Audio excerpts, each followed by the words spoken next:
We're back on the Spartanburgers radio network on Rangers Night here at Fifth Third Park, joined by a former Texas Ranger who now has birthed one of the father-son duos of Spartanburg baseball. Wayne and Steve Tolleson here with Ian and Andrew on the Spartanburgers radio network. Guys, thank you so much for coming on. Glad to be here. Absolutely. Wayne, let's start with you. Grew up here, played at Spartan High, and then got your start in the pro ranks. What do you remember most about your early days playing baseball in Spartanburg? Well, I think there's a few things that come to mind. Of course, beautiful Duncan Park, which used to be the home of the Phillies. When I was in Little League, I can remember going to some all-star games there as a Little Leaguer. And Pat Williams, who's the general manager at the time, was certainly one of the best in the business, ended up with a great NBA career. And he used to call it beautiful Duncan Park, and that's exactly the way I remember it. Had scouts come back here who played there in the 90s. We still have American Legion ball, and we've gotten some players over there actually doing painting projects to help with that reconstruction over the past couple weeks, and I think everyone has been shocked by the history and the feel of that place where you can imagine baseball popping up as soon as you step in. Absolutely. I had a chance to go down to spring training this past year to hook up with one of my buddies, Don Mattingly, and as we were going into the clubhouse, Larry Boa was out there hitting ground balls, and I told Kim, that's my wife, as we walked by Larry Boa, I said, I remember him playing in Spartanburg when I was a kid. And I think Larry's about 80, 81 years old at this point. Yeah. And Donnie told me that nobody messes with him in the locker room and the weight room, so he's still at it. Here's a cool connection for you. So Caden Scarborough, the Spartanburgers' top prospect, is heading to pitch in the Futures game at Citizens Bank Park on Sunday. Nice. His manager for Team AL, Larry Boa. Larry Boa. There you go. Good. Steve, for you, growing up with your dad, obviously being in the big leagues, what was something that you took away from watching him play and really took to your own game? That's a great question. I think, being fortunate enough to have a childhood, going in and out of Major League Baseball stadiums. I mean, Yankee Stadium was one of my earliest memories. Always been a Yankees fan, still a Yankees fan today. I think one of the biggest things that, looking back on it from just an overall perspective standpoint, when I see kids today, you can only dream as big as you can see. And I just thought that everybody's dad played in the big leagues. I mean, that was perfectly normal to me. I think my mom will tell the story that in first or second grade, I went around to my classmates and was like, hey, what team does your dad play for? But I think the real life lesson to that for all the parents and young kids that are out there listening to this is if you can't dream it, it's not going to happen. Yeah. If you can't mentally put yourself on Yankee Stadium, you don't know how to get there. And so for me, it was just second nature. It was this is what my dad did. This is what I love doing. And if you work hard enough, then that's what ends up happening. You've got your own kids here tonight, getting to walk around and hang out at the ballpark. What do you try and maybe teach them through baseball, but also about other sports and growing up? Oh man, that's a dangerous question. Become loaded. Yeah, so I have three girls. Independently, they're all very different in their athletic journeys.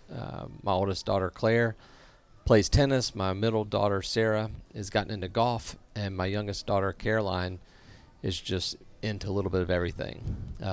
They are very much into the girl scenes with movies and dolls and all that. But as they've gotten older, especially my oldest and now Sarah, they're starting to pick up their desire to get out on either the golf course or the tennis court. And so my biggest thing with them is it's a mindset. You have to have the right mindset in everything that you do in the world of sports, and mindset is something that you can teach. So Pops does a good job with that with them as he did well with me. So there's a third generation of Tolleson athletes coming around the corner. Look out, world. Look out, world. Eventually they're going to have a different name.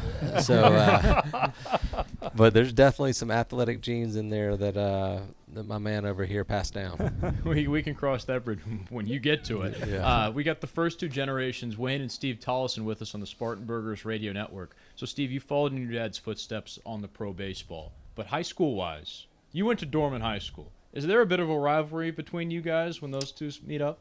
I mean, that's on him. He chose where he wanted to live. Obviously, he wanted me to go to the other school. He probably knew that I'd break all of his records if he did it at Spartanburg. Everybody in Spartanburg knows that's a lie.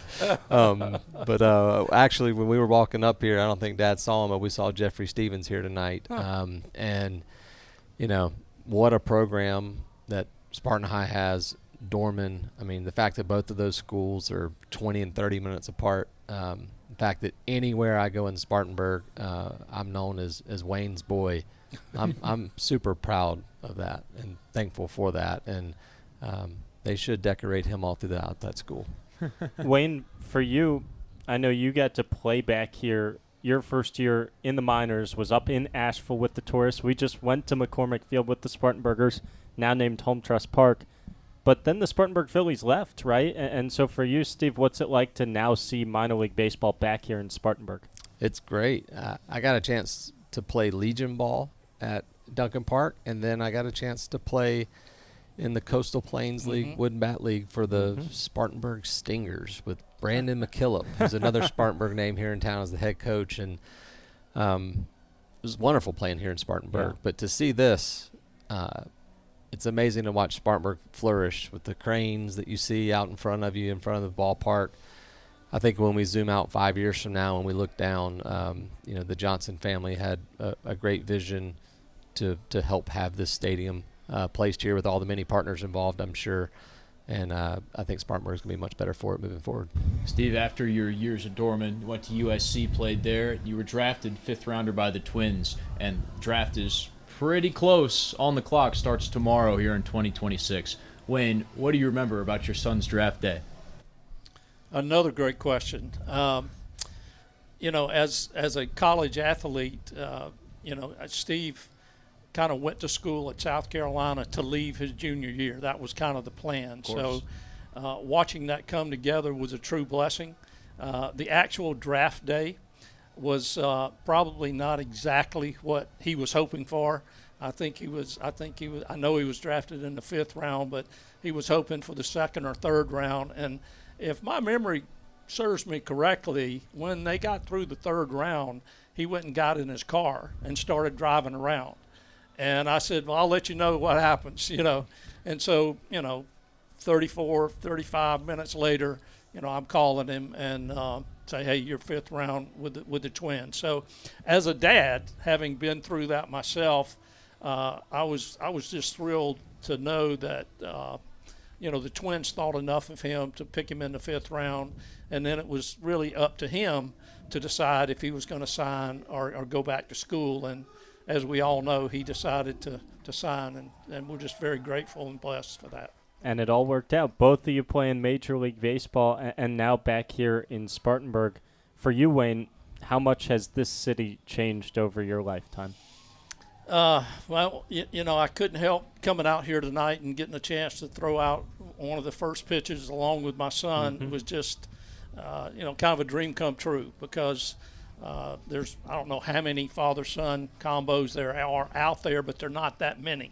So coming back to Spartanburg and then being recognized by the Spartanburgers is really special for us, having a lot of pride in where we lived. I know Steve traveled all over the country. I traveled all over the country, but we chose to make our home here in Spartanburg. So really special place for all of us. What went into those decisions, right? Because you could have ended up different places. How did you both decide on coming back here? Well, for me, Kim and I, we did have a place in Texas, which was the only other place that we had a home while I was playing, during my 14-year career. So it was just nothing like home. Texas was probably as close as you could get to being South Carolina. But, after it was all over with, having our trip to Chicago and then New York, we knew Spartanburg was where we belonged. Yeah. Steve, for you? It's family. Yeah. We getting a chance to live in big cities, that really wasn't what I wanted. I wanted to be out in the woods. I wanted to kind of be away from all the noise. But I will say one thing that I remember more than anything about my childhood is the amount of time that that we spent with family. Every Sunday we went and had lunch with Pops's mama and papa, and the lunches, the family interaction. It was just so close, like things that I'll never forget and never remember. And that's why I came back, because I wanted that same thing for my kids. It's been great to, even in our 2 years here, get a taste of that family atmosphere that the upstate really has. Last question for me, for both you guys. We'll end on a fun one. Wayne and Steve, do you have a welcome to the big leagues moment that you can recall? Well, you know, I think getting the meeting with your manager and being told you're going to the big leagues is undescribable. Actually, Rich Donnelly was that person for me. And Rich actually texted me 2 nights ago. And he said, Tolly, I still remember how tenacious you were and how you played. If we could get everybody to play the way you did, everybody'd be an all-star. So that made me feel good. But I remember walking into Rich's office in Wichita, Kansas, and him looking at me and telling me, hey, it's happened. You're going to the big leagues. So I think that moment in particular, because I was able to, after I left and played that game, I was able to call my family and say, hey, we're going to the big leagues. And so it made it all worthwhile. Yeah. I think mine was definitely in my first or second game, and like finally like getting on base and taking my lead off first base for the first time and feeling like I have no clue where I am or what I'm doing right now. I guess the nerves of, I didn't necessarily feel nerves while you're hitting and playing, but just kind of being out on the field and like time kind of standing still was, kind of like an awe moment. I guess, anytime you get your first hit or first home run or something like that, it's kind of the moment that you feel like you start to belong. And so that would be mine. Do you miss it? I miss parts of it. Yeah, absolutely. I think that if we felt like we could physically do it, we would miss it. But the way I miss the camaraderie. Yeah. I miss the team. I miss the going out and trying to beat somebody every night. Like, that's something that's almost irreplaceable. Yeah. I don't know how to replace it. Yeah. So Yeah. that's what I miss. Absolutely. Same for me. I guess I still get my feel for the game as an instructor, teacher with a lot of kids here in Spartanburg. Matter of fact, I just texted with Tanner Harden, second baseman for Wofford last night. Yeah, we saw him play here. He needed a little mental jump, and it's kind of nice that a college player would reach out to me and say, hey, what do you think? And trying to help him stay in a good direction and keep him playing the game like he wants to in order to get where he wants to be. We are glad that you guys are around to mentor the next generation of Spartanburg baseball players and Spartanburg athletes. In your case, Steve, you got the 3 young daughters coming along the way. Wayne and Steve Tolleson, thank you so much for joining us here at Fifth Third Park and for being a part of Spartanburg's baseball fabric. Thank you, guys. Thank Yes. you, guys. Thanks Well for done having on the us. first pitches, too. There you go. All right. Perfect strikes. We'll be back in a moment on the Spartanburgers Radio Network.